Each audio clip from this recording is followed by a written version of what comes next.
भ्रष्टाचार के आगोश में पनप रहा है झारखंड। यहाँ तहजीब भी बिकती है, यहाँ फरमान भी बिकते हैं।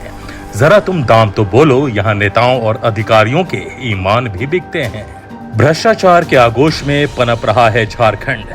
भ्रष्टाचारियों के हाथों बिक रहा है झारखंड। जल जंगल जमीन की तर्ज पर बना यह झारखंड आज अपनी ही जमीन तलाश रहा है झारखंड। सोना झारखंड की कल्पना की जमीन तलाशती आजाद सिपाही के विशेष संवाददाता राहुल सिंह की खास रिपोर्ट। आज हम आपके समक्ष एक ऐसी कहानी पेश करने जा रहे हैं जो झारखंड के हालात को बयां करती है। बता दें कि इस कहानी के सभी किरदारों के नाम काल्पनिक हैं, लेकिन यह कहानी सच्ची है। इस कहानी का मुख्य किरदार बिरसा है, जो एक किसान है और उसके दो बेटे हैं।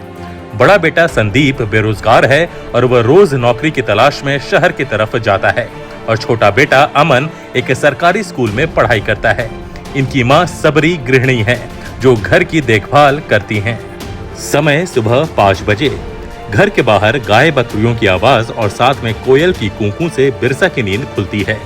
बिस्तर से उठते ही बिरसा हाथ में टांगी लेकर जंगल की ओर लकड़ियां लेने निकल जाता है। करीब आधे घंटे बाद लकड़ियां लेकर बिरसा घर वापस आता है। उसका बेटा संदीप घर के बरामदे में अपनी साइकिल को साफ कर रहा है और उसका छोटा भाई अमन मुंह धो रहा है। संदीप की माँ चूल्हे की साफ सफाई कर रही हैं। तभी हॉकर अखबार लेकर आता है। आवाज सुनकर सभी उसकी तरफ देखने लगते हैं। इसी बीच संदीप झट से उसके पास जाता है और हॉकर से कुछ पूछता है। फिर चेहरे पर उदासी लेकर वापस अपनी साइकिल उठाकर शहर की तरफ निकल जाता है। उसे उदास जाता देख उसकी माँ की आंखों में आंसू आ जाते हैं। यह देख संदीप का पिता बिरसा सबरी के पास आता है और कहता है कि चिंता मत कर, सब ठीक हो जाएगा। तभी माँ कहती है कि आज फिर मेरा बेटा बिना खाए चला गया। यहाँ एक माँ का दिल देखिए। पिता कहते हैं कि सब ठीक हो जाएगा, मतलब बेटे को नौकरी मिल जाएगी। लेकिन माँ तो माँ होती है, उसे तो बस अपने बेटे को खाना खाते देखना था। थोड़ी देर बाद माँ बिरसा और अमन के लिए खाना परोसती हैं और खाने के बाद अमन अपने स्कूल के लिए निकल जाता है और बिरसा खेतों की तरफ। शाम के 5 बजे अमन स्कूल से वापस आता है और हाथ मुंह धोकर आंगन में रखी चौकी पर बैठ जाता है।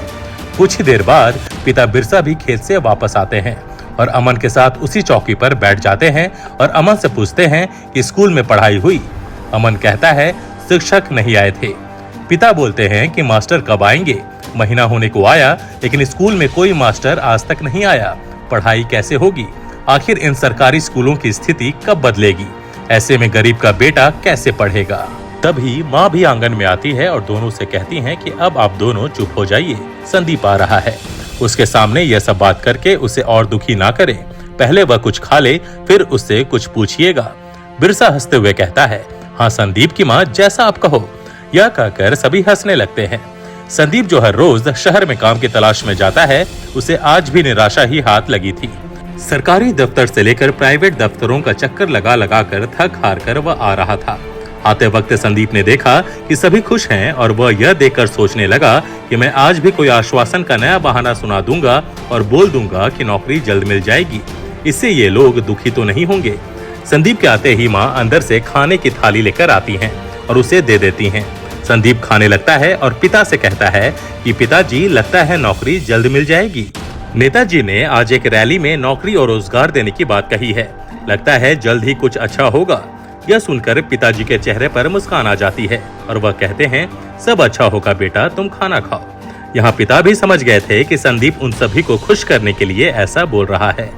माँ संदीप को खाना खाते देख खुश हो जाती है और फिर अपने और बाकियों के लिए खाना परोसती है। खाने के बाद सभी सोने चले जाते हैं। फिर सुबह होती है और रोज की तरह सभी अपना अपना काम कर रहे होते हैं। फिर वह हॉकर आता है। उसे देखकर फिर से संदीप उसके पास जाता है और दुखी मन से वापस लौट आता है। पिता कहते हैं, क्या हुआ बेटा? संदीप टूटे मन से कहता है कि पिताजी, आज भी सरकार की तरफ से बहाली की कोई सूचना नहीं है, सिर्फ और सिर्फ आश्वासन है। और तो और अखबारों में सिर्फ भ्रष्टाचार की खबरें हैं, बालू और कोयले की लूट की खबरें हैं। पिताजी यह सुनकर कहते हैं कि क्या होगा झारखंड का, सभी अपनी जेब भरने में लगे हैं। तुम चिंता मत करो बेटा, सब ठीक हो जाएगा। संदीप फिर बिना खाए अपनी साइकिल उठाकर शहर की तरफ चला जाता है। बिरसा खेत की तरफ, अमन स्कूल और माँ आंखों में फिर वही आंसू लिए अंदर चली जाती हैं। शाम होते ही अमन रोज की तरह स्कूल से आकर आंगन में बैठा होता है। तभी बिरसा भी खेत से वापस घर आता है। माँ रसोई में संदीप के लिए खाने की थाली रखकर चौखट पर खड़ी होकर उसके आने का इंतजार कर रही हैं। पिता आंगन में बैठकर अमन से फिर वही सवाल करते हैं और अमन कहता है कि आज भी कोई शिक्षक स्कूल नहीं आया। पिता कहते हैं कि स्कूल तो खुल गए, लेकिन शिक्षकों की बहाली ना होने के चलते स्कूलों की पढ़ाई बंद है। अगर बहाली शुरू हो जाए तो युवाओं को नौकरी मिल जाएगी और उन्हें इधर उधर भटकना भी नहीं पड़ेगा। पिता सबरी से कहते हैं कि सुनो जरा, पानी लाना। सबरी पानी लाती है और अपने पति बिरसा से कहती है कि अभी तक संदीप नहीं आया। पिता भी घड़ी की तरफ देखते हैं और कहते हैं उसे तो अब तक आ जाना चाहिए था। कहीं ऐसा तो नहीं कि उसे नौकरी मिल गई हो और वह मिठाई ला रहा हो, इसलिए लेट हो रहा है। माँ यह सुनकर मुस्कुराने लगती है और बिरसा से कहती है कि आपके मुंह में घी शक्कर, काश यह सच हो जाए। संदीप का इंतजार करते करते कुछ घंटे बीत जाते हैं और अंधेरा गहराने लगता है। तभी सबरी बिरसा से कहती है, सुनिए जी, जरा पता तो लगाइए बेटा कहाँ है, कहीं पास वाले गांव में अपने दोस्तों के साथ तो नहीं है। पिता यह सुनकर बाहर जाते हैं। गांव से निकलकर जैसे ही वह मुख्य सड़क पर आते हैं, वहां उन्हें गांव वालों की काफी भीड़ दिखाई देती है। यह देख उनके मन में किसी अनहोनी के होने का डर समा जाता है और वह दौड़ते दौड़ते भीड़ की तरफ बढ़ने लगते हैं। गांव वाले बिरसा को देखकर उसे पकड़ लेते हैं और भीड़ के अंदर जाने से मना करते हैं। बिरसा को अपनी गीली आंखों से कुछ धुंधला सा दिखाई देता है। उसे संदीप की साइकिल दिखाई पड़ती है और सड़क पर बहता हुआ खून जो धीरे धीरे उसके पैरों के पास आता दिखाई पड़ता है। यह देख बिरसा अपने पांव को झट से हटा लेता है और वहीं सड़क पर गिरकर रोने लगता है। रोते रोते उसके कानों में गांव वालों की आवाज धीमी स्वर में आती है, जो कह रही थी कि बालू लदे ट्रक ने संदीप को कुचल दिया। तभी भीड़ में खड़ा एक व्यक्ति कहता है, यह सब अधिकारियों और दलालों के चलते हुआ है। बालू का उठाव बंद है, फिर भी यह सब चोरी करके बालू ले जा रहे हैं। अगर सरकार सख्त होती तो आज संदीप मरा नहीं होता। इसकी मौत के जिम्मेदार अधिकारी और दलाल हैं। यह कहकर गांव वालों ने संदीप की लाश को सड़क के बीच में रखकर सड़क जाम कर दिया। थोड़ी ही देर में वहां गाड़ियों की लंबी कतार लग गई और फिर जाम में फंसे लोग हाय तौबा मचाने लगे। उसी कतार में फंसे कई ऐसे थे जो एसी गाड़ी में बैठकर गांव वालों को गाली दे रहे थे, तो कोई तथाकथित नेता गाड़ी में बैठकर थाने में फोन लगा रहा था और कह रहा था कि गांव वालों ने सड़क जाम कर रखा है, इन्हें मार कर हटाओ। उधर बिरसा सड़क पर बैठा बिलख रहा था। तभी उसने सबरी और अपने छोटे बेटे अमन को आता हुआ देखा। वह झट से उठ खड़ा हुआ और सबरी को संदीप के पास जाने से रोकने लगा। सबरी यह सब देखकर बेहोश हो गई। तभी कुछ पुलिस वाले हाथों में डंडा लिए गांव वालों की तरफ बढ़ने लगे और उन्हें रास्ता खाली करने को कहने लगे। कुछ ही देर बाद सफेद कुर्तों में माननीयों का आना चालू हो गया। कोई गांव वालों के साथ बैठकर अपनी राजनीति चमकाने के लिए संदीप के परिजनों को मुआवजा दिलाने की मांग करने लगा, तो कोई मुआवजा देने की घोषणा करने लगा। चारों तरफ कैमरों की फ्लैशलाइट चमकने लगी। बिरसा यह सब सुनकर मन ही मन सोचने लगा कि बेटा तो चला गया, उसकी जान की कीमत भी लगा दी गई, लेकिन दोषियों का क्या होगा, इस पर किसी ने कुछ नहीं कहा।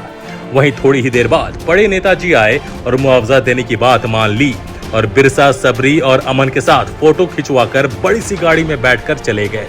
आश्वासन मिलते ही गांव वाले तालियां बजाने लगे और नेताओं के कुछ चमचे नेताजी के नाम का जयकारा गांव वालों से लगवाकर आगे बढ़ गए।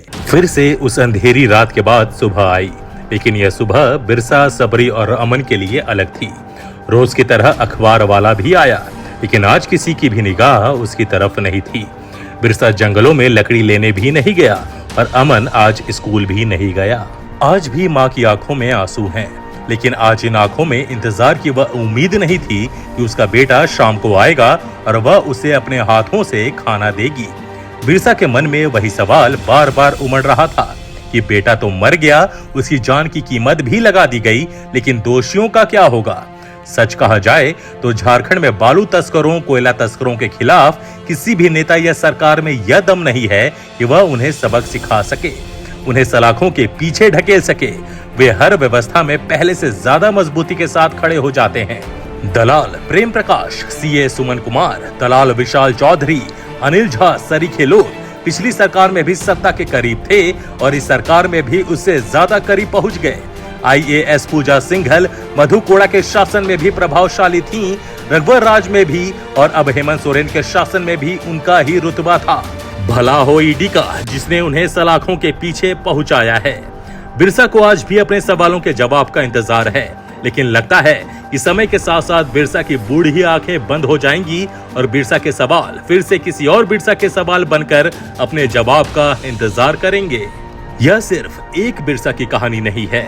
झारखंड में न जाने ऐसे कितने बिरसा हैं जिनकी जिंदगी भ्रष्टाचार नामक दानव ने निगल ली है। आए दिन अखबारों में हमें भ्रष्टाचार की नई नई गाथाएं सुनने को मिलती हैं।